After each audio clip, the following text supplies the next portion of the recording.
Abbos aka, Oh. shunaqa butikdan kiyinish uchun qanchalik boy bo'lish kerak odam?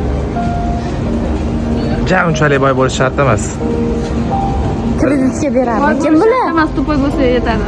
Kreditga berarmikin bular, nima deysiz? Endi bilmadim-ku, lekin bu endi ja unaqa qimmat joy emas. Где-то bir 2-3 million, 4 million bilan uzoq kiyinib ketsangiz bo'ladi, men sizga qilib. Bitta luka?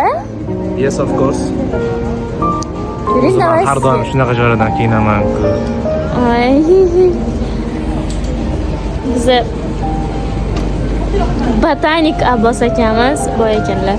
Mashlardan kiyinadilar. Hozir bittasini просто так shu 99 ming ekan. Yarashdimi? Bo'yningizga taqib ko'ring. Bo'yningizga. Voy, Urishadi hozir, urishadi.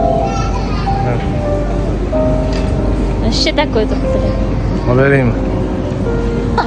Mangam. Hech kimga aytmaysizmi, olib bersam? Ha? Ben işim yok. Solifar opa, qani? Aytmang dedim, gunga. 400 ming pul bering. Jim turing. Senim yoqdimi, olib beraymi shuni sizga? Siz Kimga tabnik aytmaysizmi? akasiz-ku, hammaga olib berasiz. Olib berganimdan keyin kimdir bo'lib qolsa-chi? Hiç kim bilmeydi. Aytam o'zim oldim deyman. Qarang, men buni sizga olib beraman. Shligida o'zim oldim. Men buni sizga olib beraman. Olib bermaganimdan keyin tushunga yetmasangiz bo'ldi. Men xayolimga boshqa narsa tushdi lekin.